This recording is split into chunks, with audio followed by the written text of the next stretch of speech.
like to introduce Steve Hedley.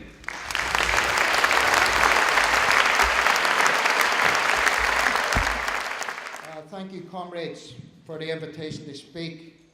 And I'd like to, first of all, thank Matt Rank for letting me take his position, not as the FPU General Secretary at his name, but being first on the rostrum, because it's my daughter's birthday today, and I can see the shutters there on the more younger members, you know, revolutionary socialism or a daughter's birthday, but those with children will understand. I've got to head away pretty quickly. So I'd like to just start by saying what's happening in my industry, the railway, just now. And if anybody has missed what's happened on the West Coast Main Line, if you've not had the chance to have a look, basically we've had the death knell of privatisation in the industry, or it should be the death knell. We've now had the ridiculous situation where the tendering process has been proved time and again to be absolutely wrong. We've had the bearded brother of Beelzebub, Richard Branson, the people's friend, as he liked to portray himself, having to challenge the whole process. Of course, when the RMT and the trade union movement challenged the process, nobody was bothered in the slightest. But Branson challenges it, and it's all put on hold. But that's going to cost the taxpayer £100 million, because the whole process has got to be going through again, and all these companies are going to get compensated out of the taxpayers' money. And the 40 million that's been bandied about, that's just to restart the process. The rest of it has to be taken into account when it actually gets up and running. So if you look at the East Coast Main Line, because people are saying, well, you know, it was just the fault of some lowly civil servant. The East Coast Main Line, the franchising process has been even worse, because twice it's gone bust, and twice the private companies who have been milking our industry have handed back the keys, and it's now being operated by directly operated railways. So anybody that thinks that it's just a one-off on the West Coast are absolutely deluding themselves. And it's quite clear the government knows that this privatisation of the railway has been a shambles. Their own report even says that it's three times more expensive to run a privatised railway than it is a nationalised railway. But for ideological reasons, both them and the Labour Party, despite 70% opinion polls in favour of renationalisation, are refusing to do it. So we've got an ideologically driven government and an ideologically driven opposition who are absolutely doing nothing and seeing the taxpayers soaked and paying out through the nose for this absolute abomination. Elsewhere, we've got cleaner strikes, and I haven't been able to attend Socialism on the weekend because we've been running around, and all the cleaners and all these different private companies are on strike right up the East Coast Main Line, from Edinburgh down to King's Cross. And they're all in different companies, but they're all facing the same thing. And again, it comes back to the model of employment.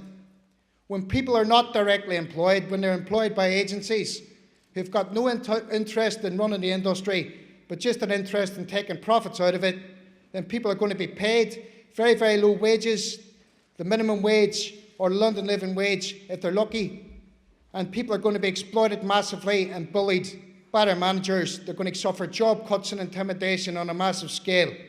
So the message is quite clear. We can take on these companies like ISS, like Churchill, like Initials, but the main thing we've got to take on is the model of employment. We want everybody back in house on decent terms, wages and conditions.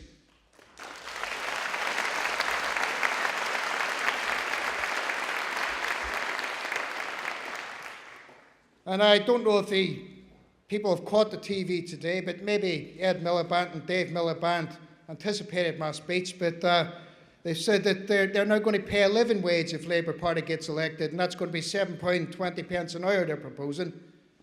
Well, I don't know if the MPs are going to live on that £7.20 an hour. Maybe that would be an answer to it. Maybe their wage should be the living wage, and we'll see then what sort of raises they would give themselves.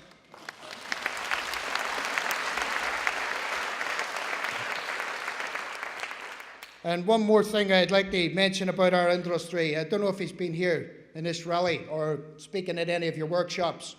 We've got a terrific comrade called Frank Morris, who's a member of Unite. He's also a dual member of the RMT.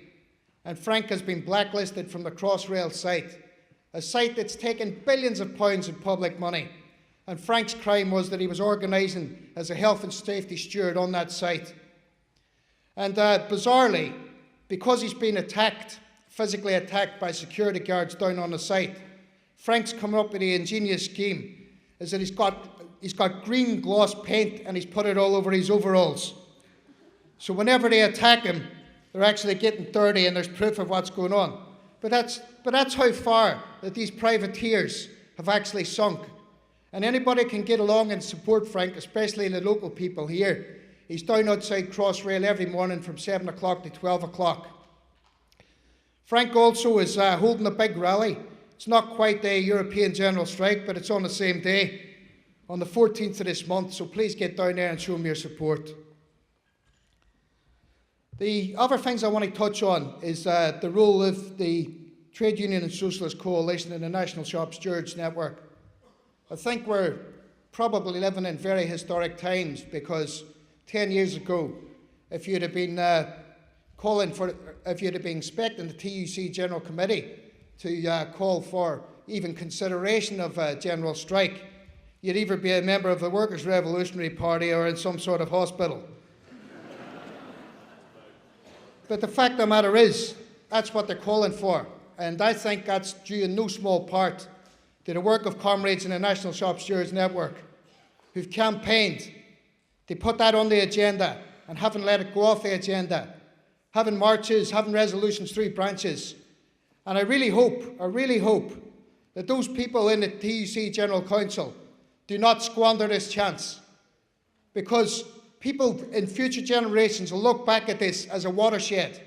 It'll be a moment when either the trade union movement totally betray the workers who put them in place, or it'll be a moment of absolute heroism when leaders stood up and fought for what they were elected to do, to protect the workers that they represent.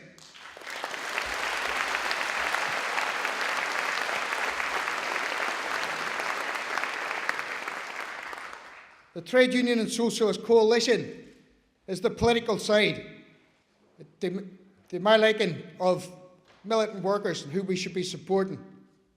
Because we've got a Labour Party who are saying that, and you couldn't make it up really, 150,000 people marching against the cuts, demanding no cuts, just a week ago. And Ed Miliband gets on the stage and he goes, "We're going to have cuts. Labour Party are going to bring in cuts." Well, that's exposed to anybody who had any illusions that the Labour Party are going to come in and make things any better for working class people. So I know people here probably be involved in TUSC, but what we've got to do is make it a reality. We've got to get into our branches and fight for it. It shouldn't just be something that comes up 6 weeks before an election, where we're scrabbling around to get a candidate to give it a stand for TUSC. Because the working class now, more than ever, need a political alternative, and they need socialists fighting for that alternative.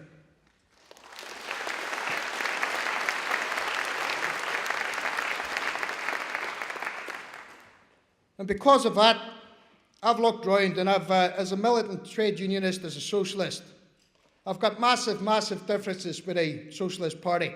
I'm not a Trotskyist. The national liberation struggle in Ireland and all the rest of it, I've got problems with, and I've had discussions with them.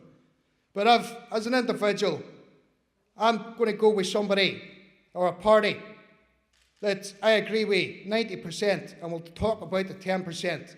And for that reason, I'm declaring today that I'm going to become a member of the Socialist Party.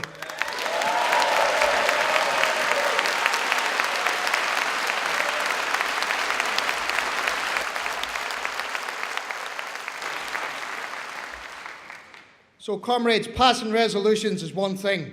Making something happen is another thing. If we're going to get a general strike on the way, then we need to start to form local committees, regional committees, and a national committee. Using the trades councils where we can, and where we can't, forming shadow organisations that's actually going to get this thing up and running. Because everybody voting for it, even in the TUC Congress, is not going to make it happen. So I look forward in the new year probably, because people will be falling off now for Christmas, but I look forward in the new year to standing shoulder to shoulder with everybody in here, on picket lines, and a British general strike.